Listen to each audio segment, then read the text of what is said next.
Jadi di dalam pertemanan itu, kita harus bisa membedakan mana teman profesional, mana teman dekat, yang paling dekat, dan agak dekat, dan tahu saja hello, hi, bye gitu. Jadi kita itu tidak oversharing.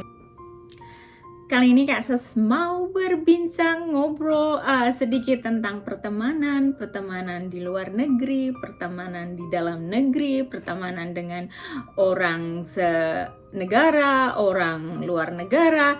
Ya, kali ini pertemanan dengan orang Amerika, orang Caucasian, atau di Indonesia orang bilang bule. Saya tidak suka menggunakan term bule ya, jadi saya akan bilang orang Amerika atau orang Eropa gitu ya.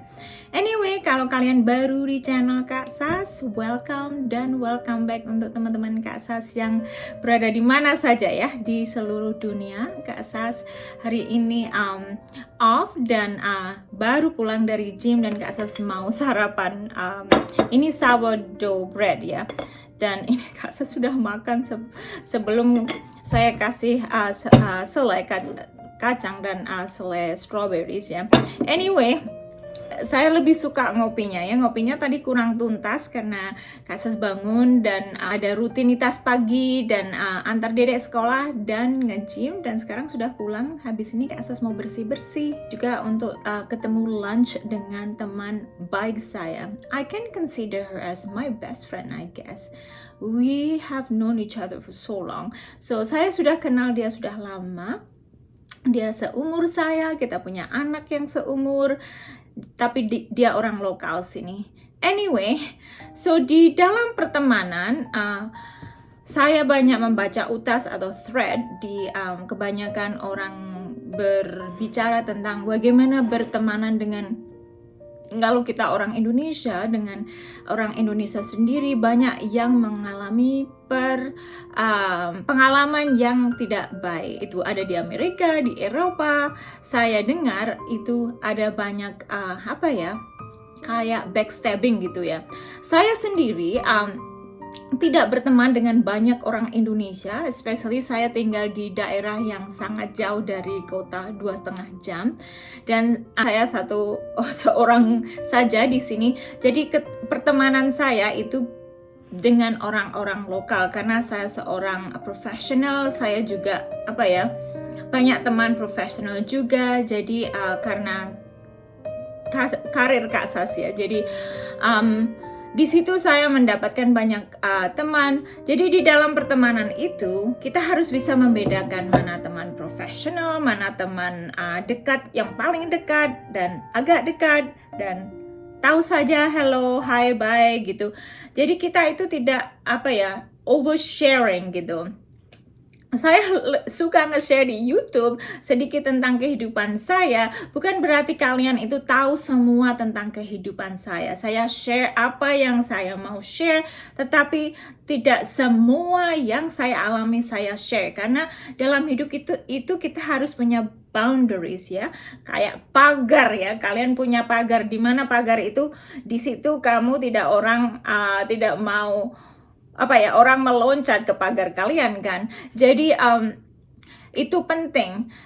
Di dalam pertemanan, kadang-kadang kalian ketemu dengan orang yang sok dekat, sok kenal secara langsung. Itu kadang-kadang sudah red flags ya. Itu kayak friend bombing. Dalam mencari pertemanan, kita harus dengan waktu, seiring waktu kita tahu seseorang itu, karena kita ketemu, ngopi, lunch, dan bisa ngobrol, kamu kenal karakter dan watak orang itu. Jadi tidak oversharing terlalu cepat. Di saat itu kalau kalian sudah oversharing atau the other person oversharing, nanti terlalu dekat, di saat kalian merasa pengen ada jarak, itu terlalu susah. Dan juga kalau kalian oversharing dan kalian tidak tahu karakter orang tersebut, mungkin kalian juga mengalami hal-hal yang mungkin tidak diinginkan, karena banyak orang berbeda karakter. Ada orang baik, ada orang yang baik tetapi berbeda pendapat. Jadi menurut saya kalau berteman, take it slow, jangan terlalu cepat. Oke, for example, di sini bertemanan dengan orang sini, Kak Sas nge-gym. Kak Sas tahu beberapa orang, kakak ipar saya dengan saya sangat baik, tetapi saya tidak berteman dengan temannya kakak ipar saya. Saya tahu hi bye dan ngomong apalah ya, social gitu aja. Saya nggak terlalu dekat dengan teman ipar saya. Saya punya teman sendiri. Nah, ipar saya punya teman sendiri. Jadi tidak terlalu bercampur gitu ya kehidupan sosial kita. Nah, di gereja itu sangat baik kita punya social, tetapi kita juga harus tahu bagaimana karakter seseorang. Bukan karena mereka di gereja atau ketemu di gereja atau di masjid semuanya bisa dipercaya. Jadi kalian juga harus berhati-hati. Nah, salah satu example di gym ada seseorang yang terlalu suka bicara ya. Di sauna pun bicara, di olahraga pun bicara. Jadi kayak merasa saya terlalu terdesak gitu. Saya akan menghindari sedikit karena kadang-kadang saya suka waktu saya untuk sauna sendiri, dan kadang-kadang di mana saya suka bersosial. Jadi kalau kadang-kadang saya lihat dia lebih anxious, jadi di mana dia selalu berbicara karena saya seorang psikoterapis, jadi saya bisa observasi orang. Jadi kadang-kadang kalau ada orang anxious, kita juga harus paham di mana anxiety begets anxiety. Kalau ada orang bicara yang terlalu cepat dan kalian juga energinya kayak begitu ya. Jadi kalian harus tarik nafas. Oke, ini orang lagi anxious. Kita harus yang calm gitu. Jadi gitu kita bisa respon dengan calm, bukan dengan wow gitu ya. Itu salah satu kadang-kadang ciri orang yang suka high pitch gitu kalau ngomongnya, excited banget, and so fun, and mereka biasanya itu very warm, very welcoming.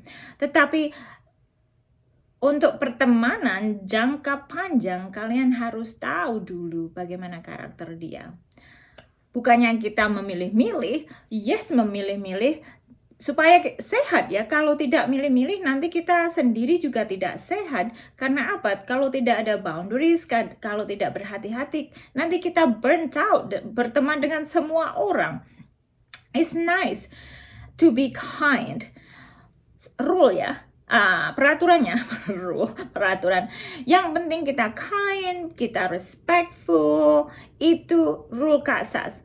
No matter who they are, kita respectful dan kind. Itu kunci ya, bukan rule, kunci ya, kunci Kak Sas. Selalu respectful and kind.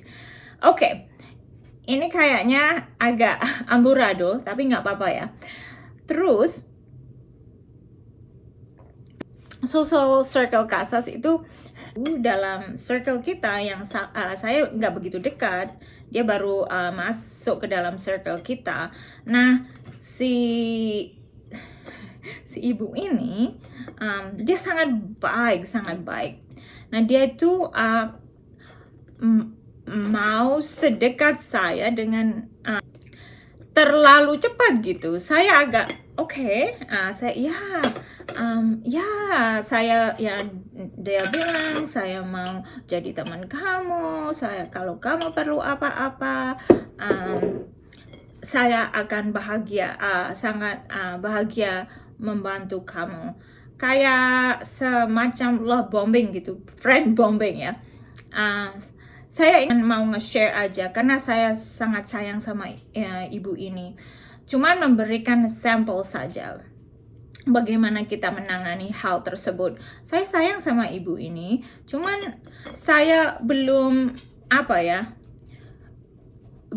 tahu beliau terlalu lama, dan saya memberi jarak lah ya.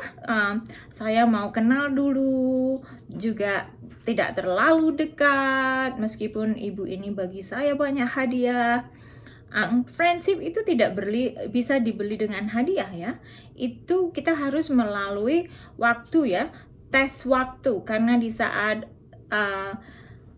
friendship kita itu sudah lama dan sudah kuat itu kalau ada tes maksudnya tes, ada sesuatu yang kita tidak suka atau itu kita bisa it's okay, karena friendship kita itu udah kuat gitu. Kalau friendshipnya nggak kuat, itu kalau ada sesuatu itu nanti putus, gampang putus. Kalau putus kan susah ya, dan tidak bagus. Makanya ambil secara slow itu lebih baik. Kalau kalian pernah pengalaman gitu nggak sih, ada friend bombing yang pengen kenal terlalu dekat, pengen jadi your best friend right away gitu. Jadi di mana saja pun kita harus berhati-hati, jangan oversharing terlebih dahulu. Kita kenal, ya kalau mau ngopi ya ayo gitu. Kalau jangan semua kalau ada semua orang mau pengen ngopi ya, nanti kalian nggak ada waktu gitu. Kita harus memprioritaskan hidup kita, apa yang kita punya, dan kalau prioritas family time, saya tidak bisa keluar hari itu karena saya sibuk. Jadi semua itu kita harus mempunyai prioritas, apa yang penting untuk kita. Kita nggak bisa menghadiri semua undangan orang ya. Namanya itu kita punya prioritas dan punya boundary. Anyway, ini ngomong ngalor ngidul, Kak sarapan. Mudah-mudahan ini ada manfaatnya. Kalau enggak ya nggak apa-apa, Kak Sas bisa ngobrol sama kalian. Semoga kalian sehat walafiat. God bless you. Dan be kind, be respectful dimanapun kalian berada itu, karena itu adalah sebuah kelas itu nggak bisa dibeli. Kalian respectful dan kind itu adalah sesuatu yang sangat mahal ya. Anyway, God bless you. Salam hangat dari Minnesota. Bye-bye. Sampai jumpa lagi.